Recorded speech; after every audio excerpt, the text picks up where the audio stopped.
What's up, guys? Another little binder video before we start today's actual video. But I think this binder video, there's actually a good lesson to be learned here. So you might be seeing these, obsidian flame stamped Espeons. And if you know anything, I worked at Best Buy.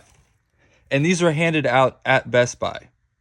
And so you're thinking to yourself, oh, he took all these so the customers couldn't get any, right? That's what you're thinking, right?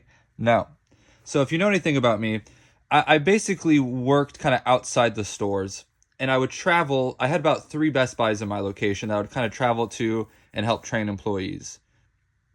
And what I would do is every time I was there, I'd buy a pack and I'd get a card. And eventually, these were just sitting in the back months after Obsidian Flames had come out because no one cared anymore about them. No one cared about Pokemon. Obsidian Flames was a crap set and nobody cared. And so I was like, well, if these are just going to sit back here for months, I'll just take kind of like one a week when I stop by and, maybe eventually people will buy Pokemon and they'll go away. Sorcery Alpha Dual Lands. But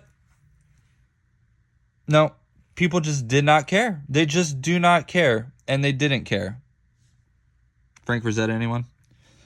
And so I just found that funny that no one cared about these. No one cared about Obsidian Flames. It was all junk. Especially this poor little Lechonk. No one cares about him. And so yeah. That's my little... I think I've got like a whole stash of more somewhere else. But those are my Espeons. And that's the time that nobody cared. Obsidian Flames, worst set ever. It's all going to zero. Nobody cares. Nobody cares. Guys, I've had to do about like 3 takes for the intro of this video because I'm so excited. I just start rambling about how excited I am and I just go off on these tangents. So let's... Guys, did you see the video yesterday that Flesh and Blood posted? Breaking news. Well, not really because it was yesterday. So, if you're not familiar, you're not aware, you're not up to date, High Seas, the new Flesh and Blood set coming, is it like mid-June, early June? The man himself, James, is taking cold foils from the first 3 sets, Welcome to Wraith, Arcane Rising, Crucible of War, and he is signing them. And they will be in, now obviously they're not going to be in every, but they are going to be slotted in the treasure packs. This is insane. This is amazing. And it reminds me of something. And it's funny, he said it in the video, essentially. It reminds me of this. Dominaria United. And it reminds me, he basically said in the video, he's like, no one wants to open it, and it's just like a common. No one wants a common. And so James was smart enough not to do what Dominaria United did, because everybody just pulled some piece of crap common from their Dominaria United, right? Like, maybe like one person actually pulled something good. I don't know if anyone actually pulled anything good from Dominaria United. Again, guys, if you don't think that High Seas is going to hold 120, if you don't think that Flesh and Blood has realized that TCGs need to be collectible, if you're not aware too, 3 booster box arts.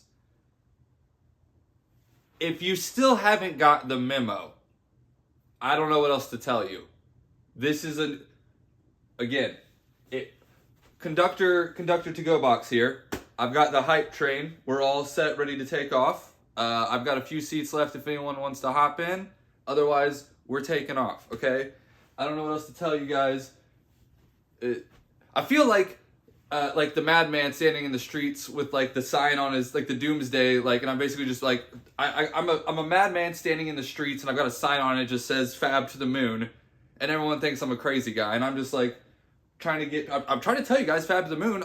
You went on the rocket ship or not? So, hey, I'm just a professional hype man here, right? I'm just pumping my bags. Guys.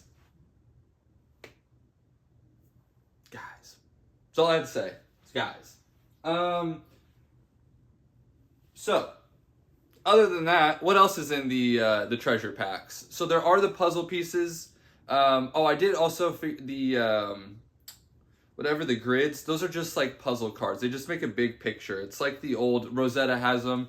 The old TCGs used to do this, where you could basically take the back of the cards and you just place them together, and it makes like a big image by like 5x3 cards or something like that. The only thing I really like those for is like the really old Star Wars cards. I don't know, this could probably be way too old for a lot of you people. I have a lot of my dad's old Star Wars cards, and on the back of them were basically like scenes from the movie, and you could assemble all the cards, and it would make like a scene from the movie. So I don't think these things have value really. It's just something kind of cool to make. Maybe if you made like a poster frame with it, something. But those aren't really valuable. Again, the odds of you actually probably hitting one of these cards is extremely rare. The cold foil signed cards. I don't know if they technically legally have to like announce like what the hit rate is exactly. So that'd be something to keep an eye out for. My guess is like 1 out of every 100 gold packs has, maybe not even that. 1 out of 100 gold packs, there's like a gold pack. Let's say there's some. 1 out of every 250 gold packs has a cold foil. Something like I don't know how many he signed. I don't know. I'd be interested to see the data on that. Okay, some negativity I saw, because of course there's always gonna be negativity. Some guy was complaining, oh, all the value of high seas is gonna be in these gold packs. It's not true. Have you seen the cards? Have you seen the previews?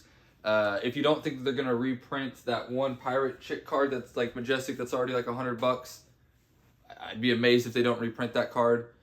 So there's the set itself. Take aside the gold awesome packs. The set itself is still going to be highly collected. Again, people can hate, they can mope, they can whatever.